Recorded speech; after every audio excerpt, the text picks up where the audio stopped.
الحمد لله رب العالمين والصلاة والسلام على سيد المرسلين. أما بعد فأعوذ بالله من الشيطان الرجيم. بسم الله الرحمن الرحيم. صلوا على الحبيب صلی اللہ تعالی علی محمد. میٹھے میٹھے اسلامی بھائی، جس طرح ہر آغاز کا کوئی انجام اور ابتدا کی انتہا ہے، اسی طرح اس دنیا کی بھی ایک دن انتہا ہو جائے گی اور یہ دنیا فنا ہو جائے گی. اسے قیامت کہا جاتا ہے. قرآن و حدیث میں کئی مقامات پر قیامت کا تذکرہ فرمایا گیا ہے. الحمدللہ عز و جل دعوت اسلامی کی مرکزی مجلس شورا کے نگران حضرت مولانا محمد عمران اتاری سلمہ الباری نے مدنی چینل کے چند سلسلوں میں قیامت کے احوال اور اس کی نشانیاں بیان فرمائی ہیں. تبلیغ قرآن و سنت کی عالمگیر غیر سیاسی تحریک دعوت اسلامی کا اشاعتی ادارہ مکتبۃ المدینہ انہیں ڈی وی ڈی کی صورت میں بنام قیامت کی نشانیاں جاری کرنے کی سعادت حاصل کر رہا ہے. آپ بھی اس ڈی وی ڈی کو اول تا آخر ملاحظہ فرما کر علم دین کا خزانہ حاصل فرمائیں. صلو علی الحبیب صلی اللہ تعالی علی محمد. الحمدللہ رب العالمین والصلاة والسلام علی سید المرسلین.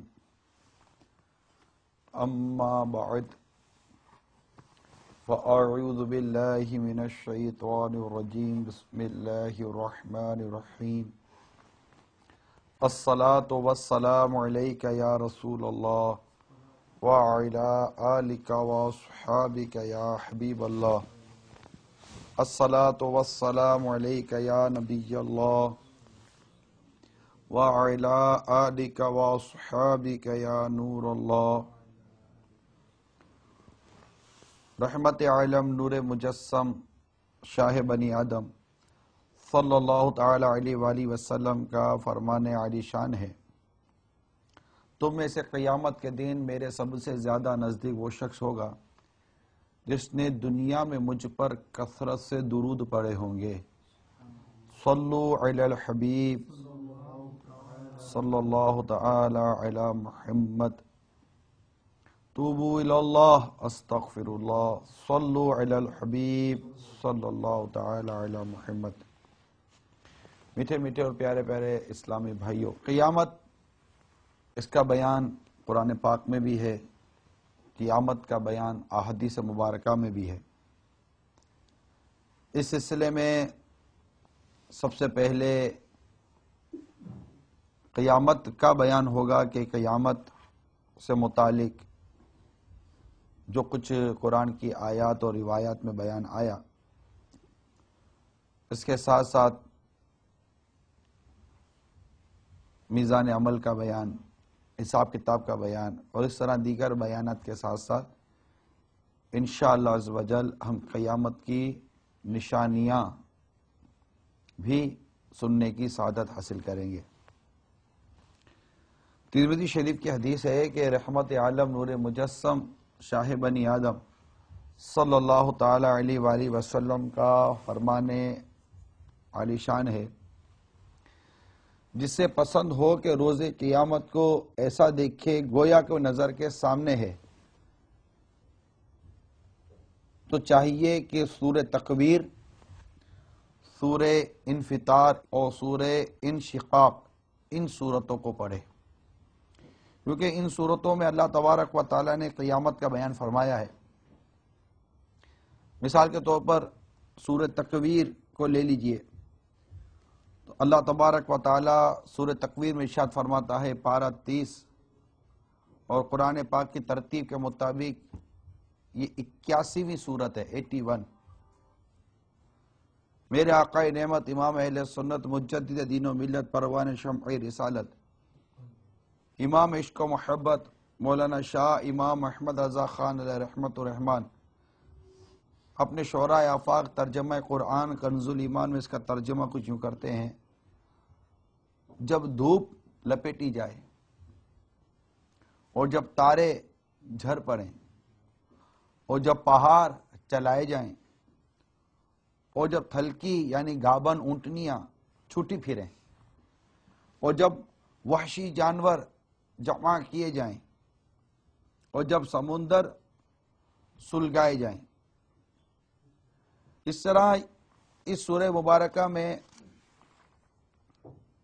29 آیات کریمہ ہیں، اور 6 آیت کریمہ کا ترجمہ بھی آپ کو بیان کرنے کی کوشش کی ہے۔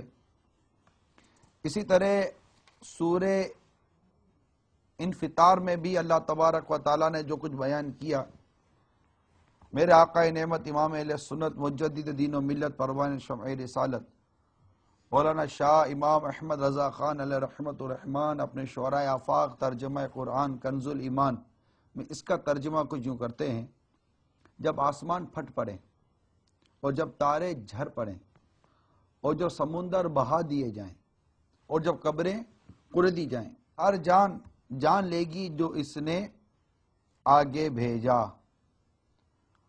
اور جو پیچھے، یعنی ہر جان جان لے گی اپنے نیک و بد عمل کو، اور جو آگے بھیجا اور پیچھے چھوڑا کی تفسیر میں لکھا ہے کہ چھوڑی ہوئی نیکی یا بدی، اور ایک قول یہ ہے کہ جو آگے بھیجا اسے صدقات مراد ہیں، اور جو پیچھے چھوڑا اسے میراث مراد ہے۔ الغرض اس سورہ مبارکہ میں بھی 19 آیتیں ہیں، جس میں آگے ہے یا ایھا الانسان ما غرک بربک الکریم، یہ آدمی تجھے کس چیز نے فریب دیا اپنے کرم والے رب سے کہ تو اس کی نعمتیں اور اس کے احسان کے بوجھ تلے دبا ہے اور اس کی نافرمانیاں کرتا ہے۔ اس کے علاوہ میرے میٹھے اور پیارے اسلامی بھائیوں، سورہ قیامہ، یہ پوری سورہ مبارکہ قرآن پاک میں موجود ہے، جس میں اللہ تبارک و تعالیٰ نے اس سورہ مبارکہ کے آغاز میں ہی قیامت کی قسم یاد فرمائی۔ چنانچہ ارشاد ہوتا ہے لا اقسم بیوم القیامہ، ترجمہ کنز الایمان، روز قیامت کی قسم یاد فرماتا ہوں۔ سورہ زلزال کا اگر ہم مطالعہ کریں تو اس میں بھی قیامت کا بیان موجود ہے۔ چنانچہ پارہ 30 اور قرآن کی ترتیب کے مطابق یہ 99 سورہ مبارکہ ہے۔ ارشاد ہوتا ہے ترجمہ کنز الایمان، جب زمین تھر تھرا دی جائے جیسا اس کا تھر تھرانا ٹھہرا ہے، اور زمین اپنے بوجھ باہر پھینک دے، یعنی خزانے اور مردے جو اس میں ہیں وہ سب نکل کر باہر آ پڑیں، اور آدمی کہے اسے کیا ہوا۔ جب یہ زمین یہ سارے عمل ظاہر کرے گی تو آدمی یہ دیکھ کر کہے گا اسے کیا ہوا۔ اس دن وہ اپنی خبریں بتائے گی، یعنی جو نیکی بدی اس پر کی گئی سب بیان کرے گی زمین۔ حدیث پاک میں ہے کہ ہر مرد عورت نے جو کچھ اس پر کیا اس کی گواہی دے گی، کہے گی فلاں روز یہ کیا، فلاں روز یہ۔ کتنی عبرت ہے دیکھیے اس آیت کریمہ میں، یومئذ تحدث اخبارہا، کہ زمین اس دن وہ اپنی خبریں بتائے گی۔ کیا خبریں بتائے گی؟ زمین یہ بتائے گی کہ اس پر کیا کیا، نیکی کی بدی کی۔ آج ہم چپ کر گناہ تو کر جاتے ہیں، لیکن اللہ تبارک و تعالیٰ نے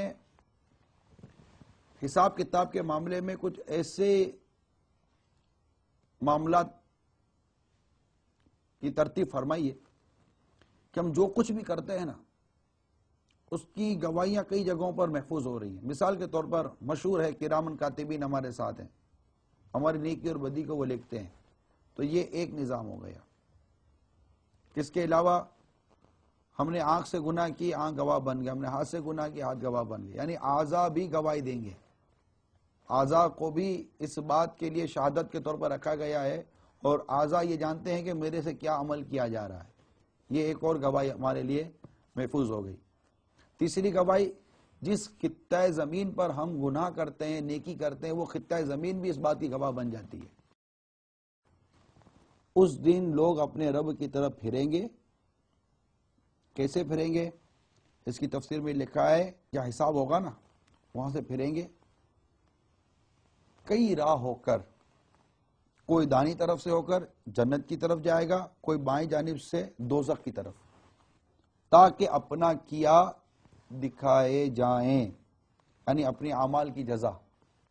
تو جو ایک ذرہ بھر بھلائی کرے اسے دیکھے گا، اور جو ایک ذرہ بھر برائی کرے اسے دیکھے گا. حضرت ابن عباس رضی اللہ تعالی عنہما نے فرمایا کہ ہر مومن و کافر کو